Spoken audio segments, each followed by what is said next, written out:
Now's the part of the show where I talk about what I believe is important for individual investors to consider over the next few weeks when they make their investment decisions. We're going to talk a bit about economic data. We can't help but to focus on the latest economic data because we're all looking at crucial inflationary data. Some of it came out in the US this morning, PPI, Producer Price Index. Some of it will come out tomorrow, Consumer Price Index. Very important economic data. We're also going to look at corporate earnings. Corporate earnings, the kickoff to corporate earnings, really starts this Friday when 4 major US banks will report their latest earnings. Lastly, the Nasdaq, lowest in 2 years.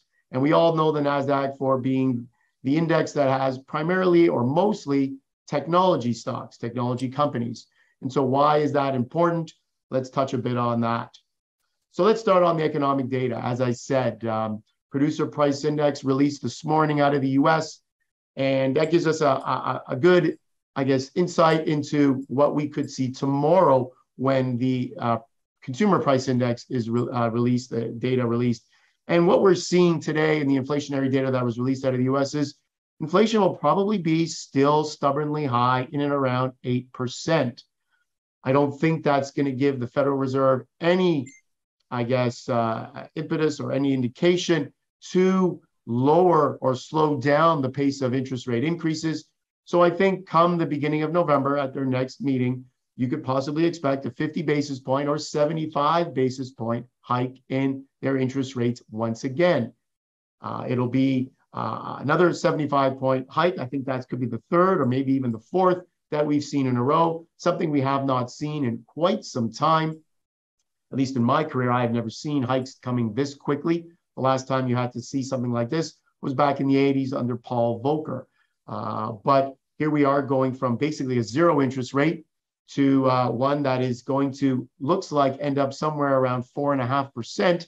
We're seeing the 2-year government bond rate in the US go from about 0.5% at the start of the year to well over 4% today. Huge increase, huge increase. So economic data will continue to play a part. We just saw some unemployment data out of the US and in Canada as well. Data that, again, should allow central banks, Bank of Canada, and the Fed to continue to raise interest rates. And we all know, and you can see on this chart how much unemployment has come down. Everybody is out there that wants to get a job, can't find a job right now. We are seeing a bit of a pullback in job openings in the US, the lowest it's been in the last 14 months, but there's still a lot of job openings to be filled. So going forward, we need to keep an eye on the latest economic data. And for all of you that are watching right now, tomorrow will be a key indicator on how the market reacts and performs for not only tomorrow, but also for the rest of the week. The second topic, I guess, that I think individual investors need to keep an eye on is corporate earnings. And as I said earlier, we are heading into quarterly results or corporate earnings season. And you're looking at 4 major banks about to report earnings in the US, 4 largest banks or 4 of the largest banks in the US, JP Morgan, Wells Fargo, to name a couple. And what these banks, and you'll notice in this chart, a lot of their stock prices have come down substantially. JP Morgan, somewhere around $170 a share at its high point over the last year, now at $103, almost half its value eroded. Wells Fargo, when you look at how high they got, they hit about $60. So a third of their value gone. You can look at even names like Citigroup. Citigroup, we've seen also a third or as much as maybe 40% of their value has been taken off their market capitalization. So these banks have been hit quite hard. There's not a lot of positive expectations coming from this corporate earnings season in general. The bar has been set really low. So if corporate earnings come in, and I think if they are better than expected, we may see some upside surprises in their stock price, and we may see the market move higher because we've already built in such a negative quarter that any positivity may show a spark in their share prices. Lastly, but not least, the Nasdaq, another area to watch. The Nasdaq has hit the lowest point we've seen in the last few years.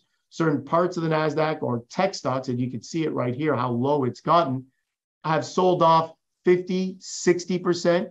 If you look at some of the chip equipment makers the guys who make the chips or the guys who make the equipment for the chip makers, like Lam Research, think we have a chart on Lam Research. You'll see how much these stocks have fallen, 50, 60% from their 52-week highs. Unbelievable. Is it time to buy into these names? Well, I think it all comes down to time horizon. I think if you have a 2-3 year time horizon or even a 12-month time horizon, I believe these stocks will be higher 12, 24, 36 months from now. We know from past experience that when you do have a sell-off in certain areas of the market, that when things do get better, they get better very fast. In technology in particular, the Nasdaq, the chip makers, the FANG stocks, the Facebooks or the Metas, the Amazons, the Apples, I think these names could rebound very strongly. The question is, at what point do they do? And I think, unfortunately, we're going to have to see central banks slow down the interest rate hikes before we start to see some of these tech stocks really start to surge again. So those are the three areas that I think individual investors need to focus on before they make the decisions over the next couple of weeks.